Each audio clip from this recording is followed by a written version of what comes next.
Hey, what's up guys, it's DarkArmedDuelist, and today I'm going to be doing a Gravekeeper deck profile. Now this is something you guys have been requesting quite a lot recently because of the new support, and don't think I'm not reading the comments. I read every single comment that you guys actually put out there. But this deck is actually really fun with the new Gravekeeper support, with Supernaturalist being a humongous body that you can put on board, to the ease of summoning with Spiritualist. It's just so much fun with it being a fusion deck. This card was really lacking a boss monster, but not anymore. So don't forget to like, comment, subscribe, guys. Hit that bell down there to become a part of the notification squad, and I'll see you guys after this deck profile. So, really interesting thing I will have to say is it's really funny about this deck because everything on this mat is not played in the deck. So I just thought that was really funny. I had this Gravekeeper mat because Savannah bought it for me for Christmas or something, or she just randomly bought the Gravekeeper mat because I was really obsessed with Gravekeepers for a little while there when this, back in 04, I think, or 14, I think, something like that. And she bought the mat, and I was like, well, this is awesome. And I was like, wow, I play Ambusher and Shaman and Heretic, and then now I don't play any of them. Now I just play the new stuff. So anyways, let's get into this, guys. So we're going to be playing 3 copies of Gravekeeper Spiritualist. Basically, she is kind of like Polymerization, but walking. During your main phase, if Necro Valley is on the field, you can fusion summon one Spellcaster fusion monster from your extra deck using cards from your hand or that you control as fusion material, but you can only activate her once per turn. She's a good 3 of, I think. Some people play her at 2, but I really want to get to my boss monster as quickly as possible, so I play her at 3. 3 copies of Commandant.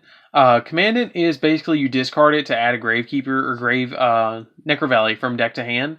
That's pretty much all he does.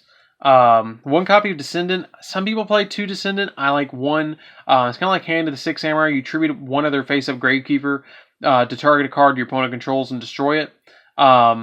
I play 3 Spy. Some people don't play any Spy. I think that that's crazy. Because if you're going turn 1, you can set a Spy, and then your opponent swings into Spy. You flip it, and then lets you special summon a monster with 1500 or less attack from your deck. So then you roll into Recruiter, and the Recruiter lets you special summon out something else, and then you just kind of roll and just keep dodging your opponent's attacks over and over again until finally they give up, and then you take your turn. So, I think 3 Spy is still optimal. I like 3 Spy. I might drop it down to 2, so you see it some of the times, but not all the time.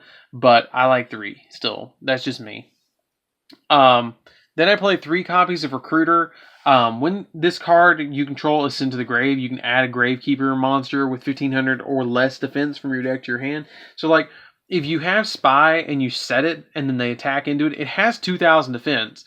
And then if you have Necro Valley on the field, when it goes into battle, it goes up to 25, which is crazy cool.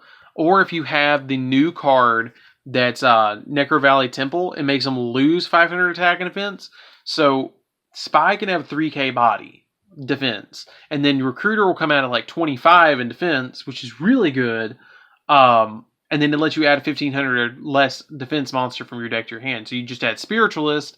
Spiritualist, you just normal summon the next turn, fusion summon in, or link into like Wee Witch, and then it goes off from there. And you gain, all of them gain like 1500. It's ridiculous.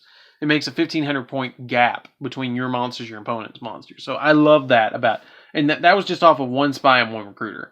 Then we play 3 copies of Headman. Headman I love. If this card is normal summon, you can target a level 4 Gravekeeper monster in your grave and then special summon it in attack position or in face down defense. So you can like put Spy back down and reset Spy. And it's unaffected by Necro Valley, so it doesn't care about that.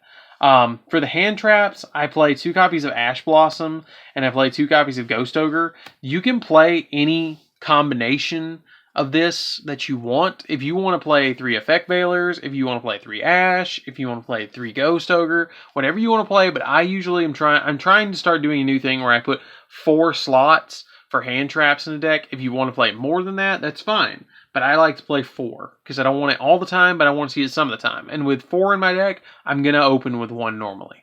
So that's it for the monster lineup. Let's get into the spells. So this deck has one of the most deadly spells in the entire game that has been on the ban list for a long time. And that is 1 copy of Royal Tribute. Royal Tribute is if you control Necro Valley, both players discard any monsters in their hand. And that is all of them. So you can hit all of your opponent's hand traps like that. It's crazy. Like, it's just easy peasy. Rip all the cards out of your opponent's hand that are monsters, and then just start swinging with your little Gravekeepers. So what you do is like you set up your whole field, and then you activate Royal Tribute, and then you start swinging at your opponent, and they have nothing to protect them. 1 copy of Gravekeeper Steel. You get to add 2 Gravekeeper monsters from your graveyard to your hand. It's unaffected by Necro Valley. I play 1 copy of Hidden Temple of Necro Valley. You activate if you have a Gravekeeper monster and Necro Valley on the field, your opponent cannot special summon monsters, which is really good. But if your Necro Valley or Gravekeeper monsters leave the field, like if you don't have both, then it destroys itself. So it's kind of like Vanity's Emptiness almost. Then I'm playing 3 of the new copy of Necro Valley Throne. This card is like Rhoda, pretty much, and Gem Knight Seraphonite all in one. Like, it's beautiful. This is probably one of the best search cards in the entire game I've ever seen. You get to add a Gravekeeper monster. You can activate one of these effects. Either add a Gravekeeper monster from your deck to your hand, or immediately after this resolves, normal summon a Gravekeeper monster. That is nuts. That is seriously nuts. It literally lets you get a Link play, or lets you get a Fusion play, or just gives you, like, whatever you need, it's there. Like, the chair is there. The chair is what you need, and that's what we got. Then I play 3 copies of Necro Valley. Basically prevents your opponent from moving cards from the graveyard anywhere else. And it prevents you from doing it as well. But we don't really care about that, because we're all about protecting the tomb, and that's what this is about. And all Gravekeeper monsters gain 500 attack and defense. So, like, they may look weak, but they're not. They're really not with the boosts that you get off of other cards in this deck. That's what's really good. Like, Supernaturalist comes out at 2,000, and then if you use 2 level 4s to summon him, he goes up to 28, and then if you have Necro Valley, he goes up to 32, and then if you have, like, you have Wee Witch on field, he goes up to 38, and then if you have Temple on field, your opponent's monsters drop by 500, so he comes out at, like, 43, and it says on the card he's at 2,000. Like, that's why they're so weak, is because they gain so much off of other cards. So that's just really, really, really good. And then for the final 3 spells, I play 3 Allure of Darkness, because everything besides my hand traps in the deck is dark, so we need the draw power in this deck. So that's it for the spells, guys. Let's get into the traps. So, wow, that's a lot of spells and traps, or spells that are just Necro Valley. So we're going to be playing 2 copies of Imperial Tomb of Necro Valley.